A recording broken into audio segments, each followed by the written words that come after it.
So far, we have discussed mixture models as a probability distribution for data. We have discussed how to generate data from that model, but our ultimate goal is not to use necessarily these mixture models as a way to generate data. It's as a way to model data, and from that observed data, try to reconstruct the parameters of the potential mixture model that generated it. So we're interested in estimation of the parameters of the model. So learning what I call theta k in previous lectures. To do that, we're going to use likelihood functions. And in particular, we're going to discuss both maximum likelihood estimation and Bayesian estimation for mixture models. But both types of estimation tools require that we write down the likelihood function for the data. So in this lecture, we're going to discuss how that likelihood function is constructed. And we're going to construct two different types of likelihood functions. First, we're going to construct what's called the observed data likelihood. That just uses the original representation of the mixture model as a weighted sum. And then we will also discuss what's called the complete data likelihood that relies on the hierarchical representation that we discussed in the previous lecture. But let me start first with the observed data likelihood. Our assumption is typically going to be that we have observations x1 up to xn. So these are observations that have been collected.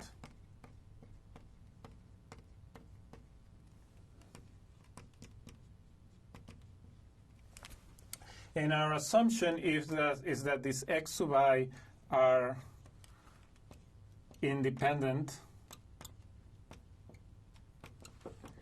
and identically distributed.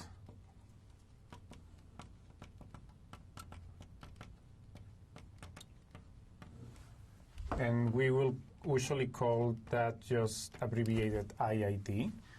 And the assumption is that each one of these x sub i's just comes from the same density f, where f of x just takes the form of the mixture models that we have been discussing so far. And in this case, I'm going to allow the components to be different, but I'm going to make the potential parameters of this, each one of the g sub k, explicit, just for simplicity. So remember that the likelihood function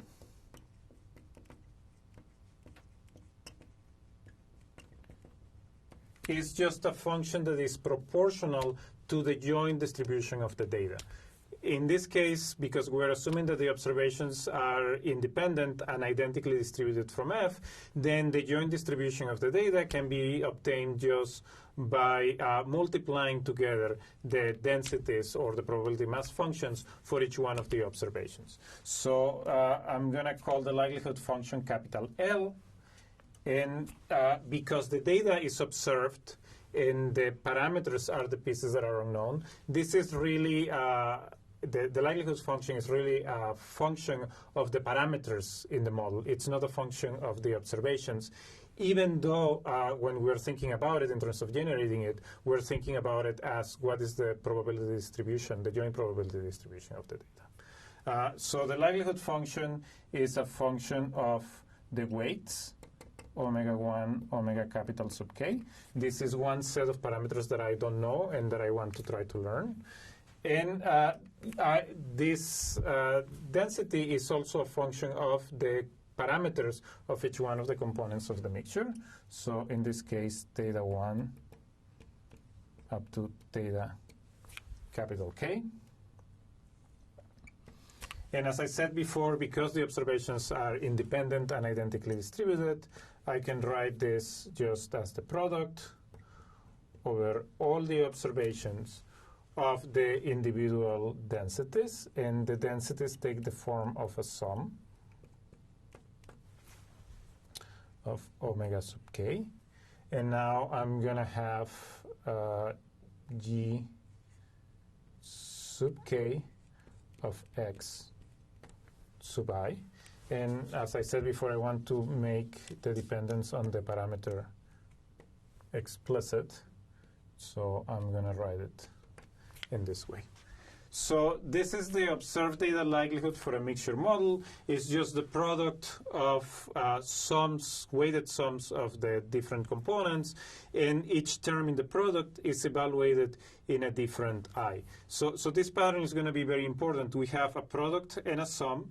The product is over the observations. The sum is over components. This doesn't commute, so you have to be careful that you have first the product and then the sum. And the densities, the components of the mixture, and the weights depend on the component index k. And the observation comes in, or the I index comes in through the observation. So you have n times k terms, if you will, and they are all different from each other because they all depend on both the combination of I and k. As you can see, this is a relatively complicated structure. We have a product and we have a sum. Eventually, we probably are going to want to work with the log likelihood rather than with the likelihood, which means that there is not a simple simplification for this expression. So although this is, in principle, the likelihood function that we are interested in, it's one that it's really difficult to work with. So what we'll do now is to write a different representation of the likelihood that we are going to call the complete data likelihood, in which we introduce this latent variable c that we discussed before when we talked about the hierarchical representation. And that will allow us to have a likelihood function that depends on more parameters, because it will depend also on the c's, but where the structure that you get on the right is much simpler and easier to work with. We just discussed the observed data likelihood. We're going to discuss now the complete data likelihood. And the idea now is that we're going to augment our parameter space by also considering the latent observation C that we discussed before in the hierarchical representation, that just tell us to which component each observation belongs. And what is very important to remember here is that we're going to have one C for each observation that we have. Indeed, remember that when we did the hierarchical representation, we wrote it as x, and in this case, because we have multiple observations, I'm going to add the index sub I, x sub I, given c sub I, it's going to come from g of c sub I of xi. And we define the probability that c sub I is equal to k as being equal to omega k. So I'm going to have C1 up to Cn that are IID. Remember that IID represents independent and identically distributed. And they are all going to have this same distribution where the probability that C sub I is equal to k is omega sub k. Now, there are at least a couple of different ways in which we can write the complete data likelihood. One of them is by writing the complete data likelihood. So in this case, we have the omegas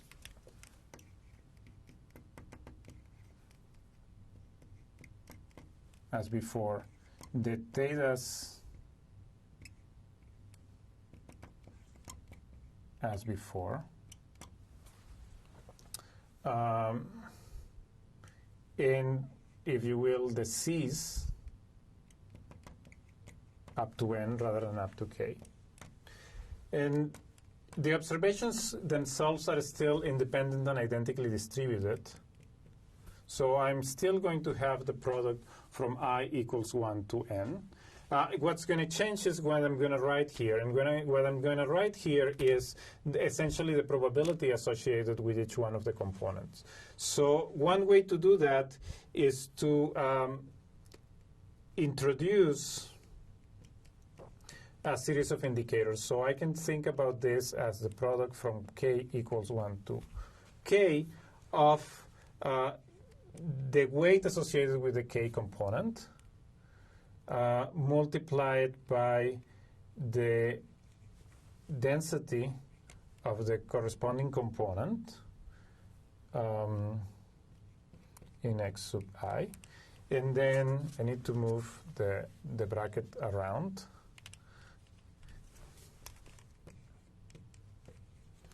And then each one of these components is present or not depending on whether C sub I is equal to k or not. So the notation 1 C sub I equals to k is just 1 or 0 if C sub I is equal to k, and 0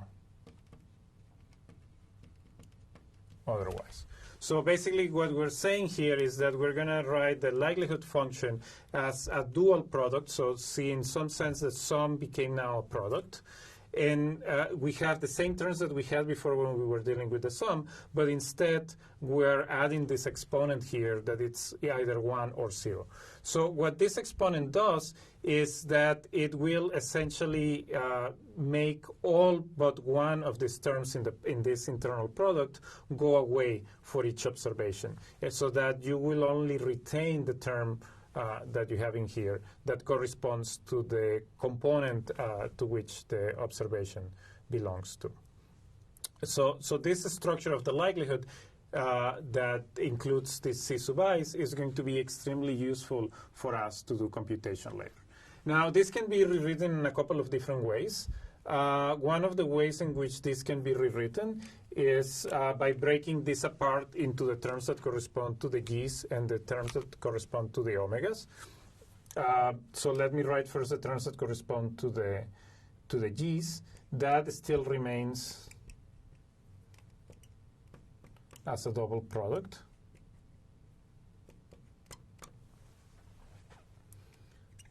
And we have g sub k, x sub I, to the indicator that C sub I is equal to k.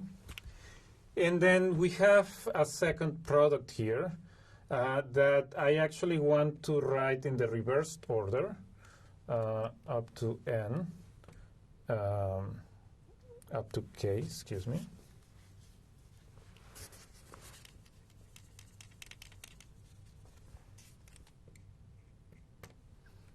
Product from 1 to n of omega k raised to the indicators of C sub I is equal to k.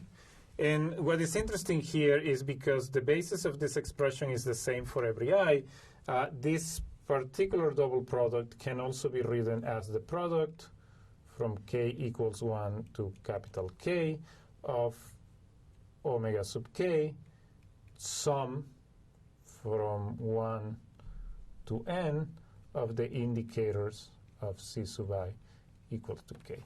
And if you think about what this sum represents, this sum just represents the number of observations in the sample that belong to component k.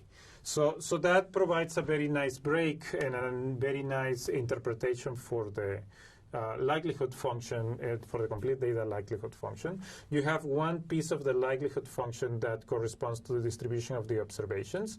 And basically, if you know what component generated each observation, you just use the density of that component in this product. So this simplifies this expression substantially. You are going, for each I, you're just going to retain one of the k terms that corresponds to the exponent that is equal to 1.